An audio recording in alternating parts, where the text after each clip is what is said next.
Assalamualaikum warahmatullahi wabarakatuh. Perkenalkan, nama saya Wanusa Nisa dari kelompok 4. Saya akan menjelaskan tentang resiko tradisional keuangan dengan perilaku keuangan. Pertama, saya akan menjelaskan apa risiko itu. Di sini, risiko dapat memiliki banyak arti bagi berbagai kategori individu, terutama para ahli dan pemula. Di antara para ahli misalnya seperti akademis dan investor profesional, dan bagi masyarakat misalnya pemula dan masyarakat umum. Tidak ada makna risiko absolut atau ditetapkan secara formal. Sejak akademisi memiliki sudut pandang yang berbeda tentang bagaimana mendefinisikan risiko dan mengukur risiko. Hal ini telah menghasilkan berbagai deskripsi dan pengukuran konsep ini dalam bidang ilmu sosial dan administrasi bisnis. Dalam ilmu sosial, makna risiko adalah masalah kunci. Menurut beberapa para ahli, yang pertama itu menurut Richard di 2004, meninjau lebih dari 80 studi persepsi risiko dan diungkapkan peneliti untuk kompilasi pekerjaan yang dianggap lebih dari 150 faktor keuangan dan akuntansi sebagai pengukuran potensi risiko dalam bidang keuangan, perilaku, ekonomi, dan akuntansi.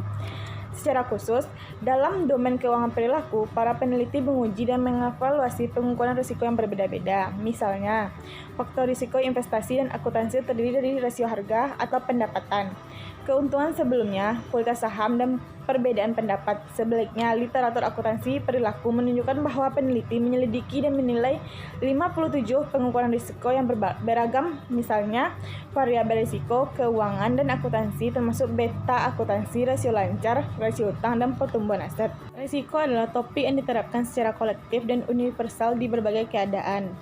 Menurut Borman, 1999 menyatakan bahwa permainan peluang sebagai patokan untuk risiko telah menarik dan menantang para ilmuwan, ahli statistik, ekonomi, ahli perilaku. Misalnya, seorang profesional investasi mungkin menganggap risiko sebagai potensi kehilangan klien. Sementara, klien mungkin menganggap risiko sebagai kemungkinan kehilangan pokok atau sebagian darinya. Kata risiko jelas memiliki keberadaan luas dalam berbagai literatur terkini tentang masalah keuangan, ekonomi, sosial, dan teknologi. Definisi dasar dari risiko pada umumnya membawa konotasi negatif seperti kemungkinan terjadinya kerugian, kehancuran, atau kejadian yang tidak diinginkan.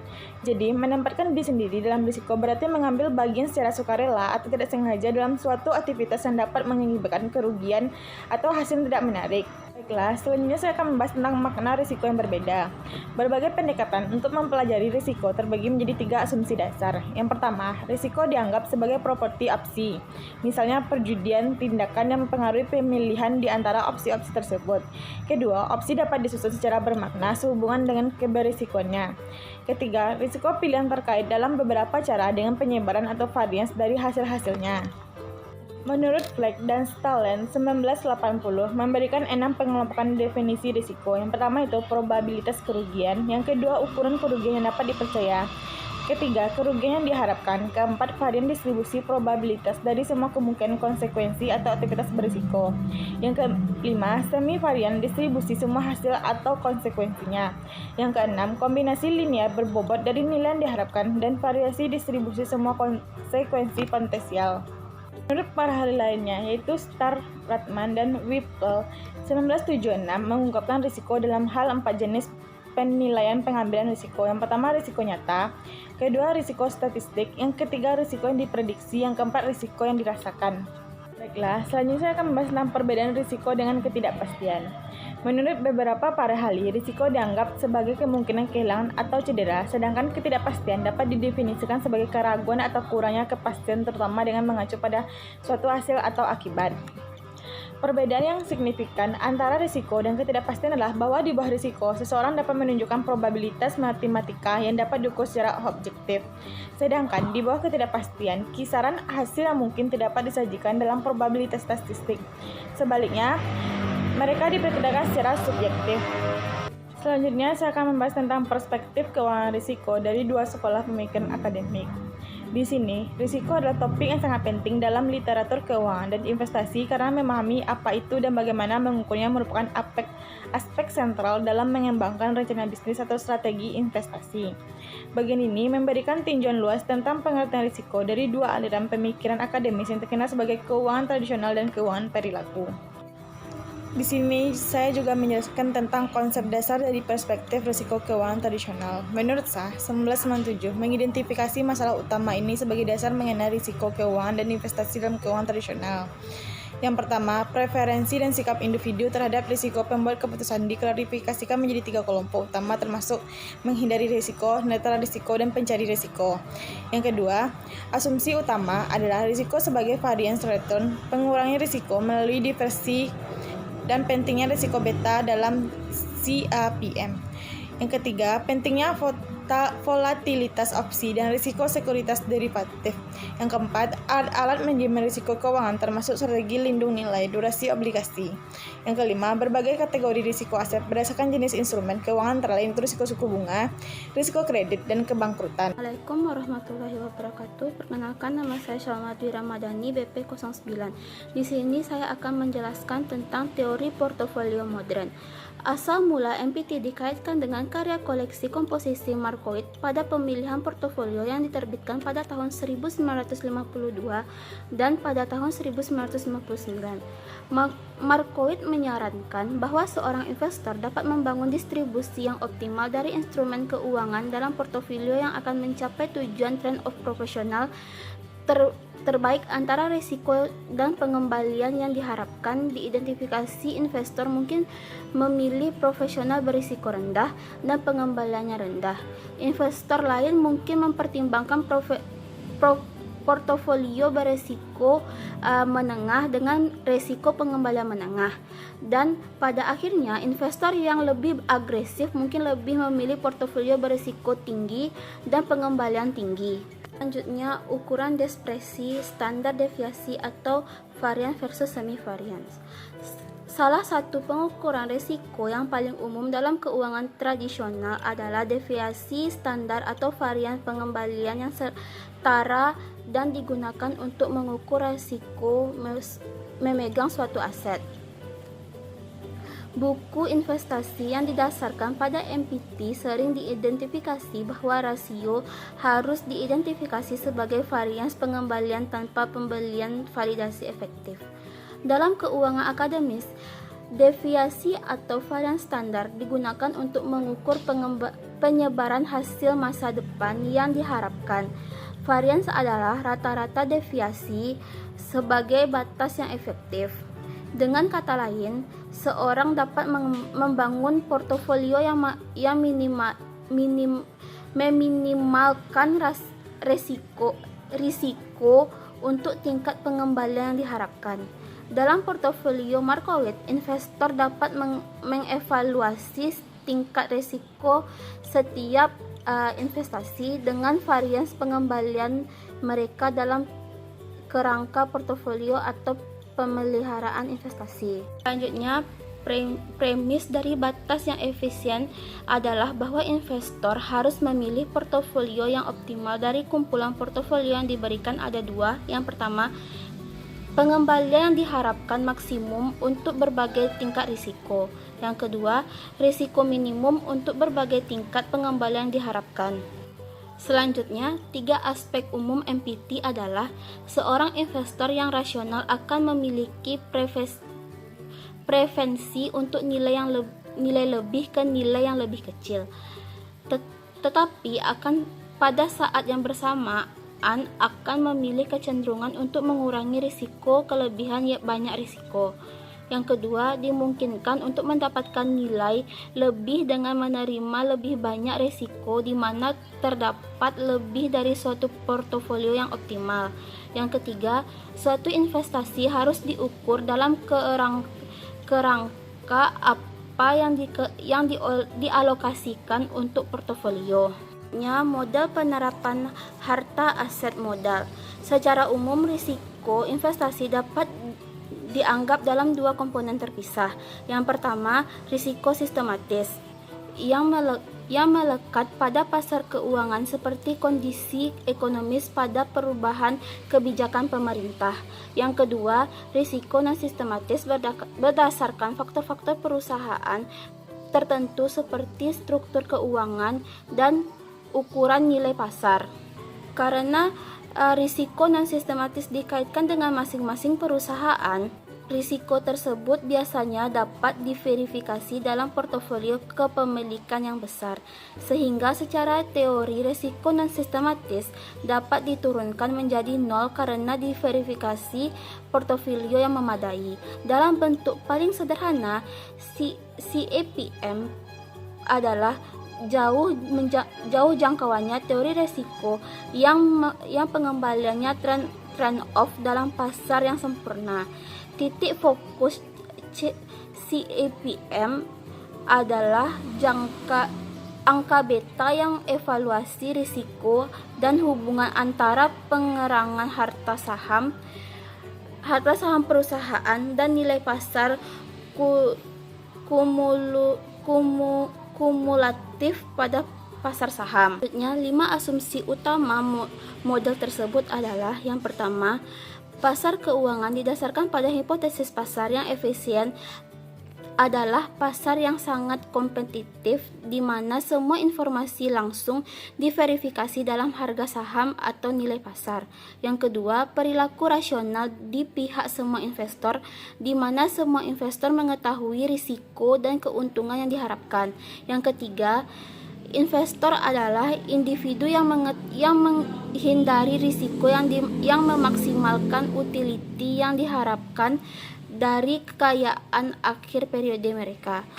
Yang keempat, untuk tujuan pinjaman meminjam, suku bunga diasumsikan sama. Yang kelima, biaya transaksi atau provisi atau komunikasi bersifat minimal dan tidak penting. Assalamualaikum warahmatullahi wabarakatuh. Perkenalkan, nama saya Safitri Andriani. Saya akan melanjutkan materi mengenai debat beta hebat dalam keuangan akademik. Beta adalah ukuran perbandingan risiko yang mengungkapkan volume saham atau portofolio relatif terhadap tolak ukur pasar. Dapat diartikan dengan perubahan relatif dalam pengembalian suatu saham. Beta dalam kerangka CAPM memainkan 3 faktor penting. Yang pertama, metode untuk meramalkan exposure portofolio secara sistematis dalam kurung risiko pasar. Yang kedua, ukuran risiko dari realisasi exposure terhadap total risiko pasar. Yang ketiga, teknik untuk meramalkan hasil yang diharapkan. Dan Friends mengungkapkan bahwa hubungan cross-sectional antara return saham dan beta pasar mendekati nol, atau tampaknya tidak ada hubungan antara dua faktor tersebut, yang mana sebagai gantinya temuan mereka diganti dengan menggunakan logaritma natural variabel yang menunjukkan bahwa nilai pasar ekuitas perusahaan mempertimbangkan kemampuan beta perusahaan untuk menjelaskan pengembalian.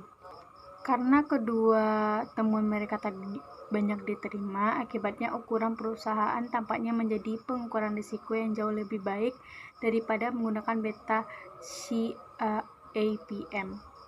Sedangkan peneliti terkenal Eugene Fama dan Ken Friends telah melakukan penelitian ekstensif di bidang ini dan menemukan faktor menjelaskan nilai dan ukuran menjadi faktor yang paling signifikan di luar risiko pasar untuk menjelaskan realisasi pengembalian saham yang diperdagangkan secara publik.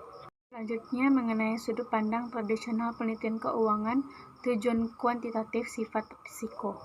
Keuangan tradisional telah memberikan akademis sejumlah studi dengan ukuran risiko objektif, yang mana risiko objektif bersifat kuantitatif ini didasarkan pada kejadian masa lalu dari suatu peristiwa dan dimasukkan ke dalam penilaian numerik untuk memperkirakan risiko untuk jenis keamanan finansial, situasi, atau keputusan tertentu.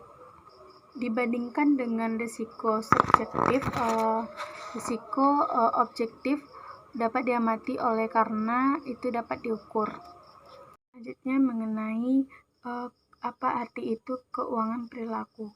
Dalam istilah akademis, keuangan perilaku itu adalah disiplin mendukung teori dan subjektif psikologis yang didorong untuk secara teoritis untuk menjelaskan anomali dalam pasar keuangan. Sedangkan menurut Ricciardi 2006 menggambarkan keuangan perilaku itu sebagai ilmu yang berusaha untuk memberikan penjelasan dan meningkatkan wawasan ke dalam proses penilaian investor secara keseluruhan. Strong 2006 menyatakan penelitian keuangan perilaku meneliti yang pertama, bagaimana investor membuat keputusan untuk membeli dan menjual sekuritas. Yang kedua, bagaimana mereka memilih antara alternatif yang ada. Pompian 2006 mengkategorikan keuangan perilaku menjadi dua subdisiplin. Yang pertama, keuangan perilaku mikro yang mengkaji perilaku investor individu yang membedakan mereka dari aktor nasional yang dibayangkan dalam teori ekonomi klasik. Yang kedua, makro keuangan perilaku mendeteksi dan menggambarkan anomali dalam hipotesis pasar yang efisien yang dapat dijelaskan oleh model perilaku. Istilah lain yang telah diterapkan untuk menggambarkan keuangan perilaku adalah psikologi keuangan dan keuangan eksperimental.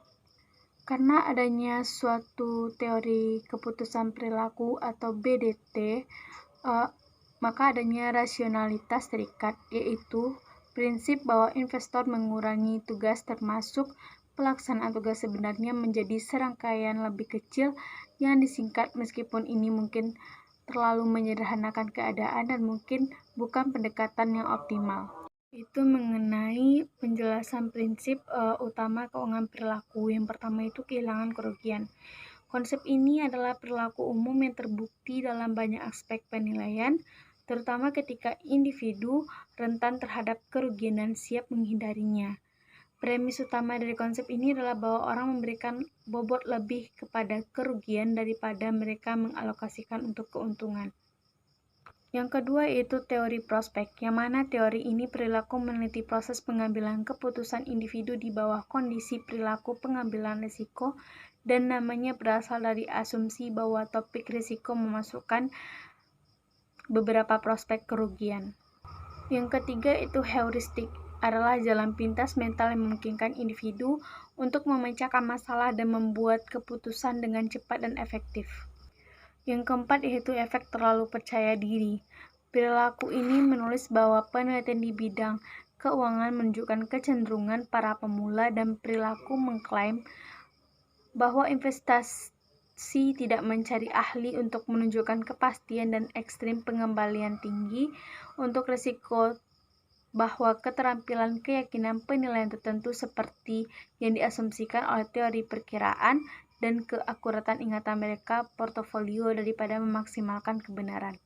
Yang kelima yaitu multidimensi, adalah efek heuristik, kemungkinan pengembalian di bawah target yaitu risiko penurunan dan dalam persentase, dan kekhawatiran kerugian katastropik yaitu gagasan besar kerugian dalam dolar berdasarkan asumsi penghindaran kerugian, dan teori prospek menjelaskan penjelasan persepsi risiko investor. Selanjutnya mengenai sudut pandang dasar perilaku peneliti keuangan, subjektif kualitatif risiko. Aspek subjektif yaitu keuangan perilaku yang mengasumsikan aspek penting dari pengambilan keputusan investasi. Sedangkan risiko objektif yaitu risiko yang dirasakan oleh investor. Risiko menurut definisi mengandung faktor subjektif penting yang tidak dipertimbangkan atau dievaluasi oleh keuangan tradisional. Dengan kata lain, keuangan tradisional tidak mempertimbangkan faktor risiko subjektif dari proses pengambilan keputusan dalam penilaian risiko untuk berbagai bentuk instrumen keuangan dan layanan investasi. Peran risiko subjektif mempengaruhi proses pengambilan keputusan investor dengan membentuk persepsi dan reaksi mereka, yaitu perspektif keuangan perilaku, hubungan terbalik negatif antara resiko dan keuntungan yang dirasakan. Pada karya penting Fama dan Friends 1992, mengarah pada perdebatan yang lebih luas tentang beta sebagai ukuran risiko, dan penelitian telah mengungkapkan kolerasi negatif positif atau tidak adanya kolerasi antara risiko dan pengembalian. Pada tahun 2002, Ashley O'Hara melaporkan bahwa terdapat kolerasi negatif. Studi lain menemukan dukungan untuk risiko positif dan hidupkan hubungan keuangan tradisional. Pada tahun 1980, Bowen menggunakan data akuntansi dari Value Line dengan menemukan untuk 10 dari 11 industri bahwa ia mempelajari risiko bisnis atau varians pengembalian ekuitas dan pengembalian rata-rata terkait secara negatif di seluruh perusahaan dan berbagai industri. Akibatnya, pekerjaan seminar ini dikenal sebagai paradoks bauan, di mana manajer perusahaan mengambil risiko lebih tinggi pada saat mereka mengharapkan pengembalian yang lebih rendah. Hasil yang ditunjukkan atau dilaporkan oleh Bowen pada tahun 1982 menunjukkan bahwa perusahaan mengalami kesulitan keuangan mengambil risiko banyak, di mana semakin tinggi kesulitan keuangan, semakin rendah tingkat pengembalian, semakin tinggi pula pengembalian risiko oleh manajemen perusahaan.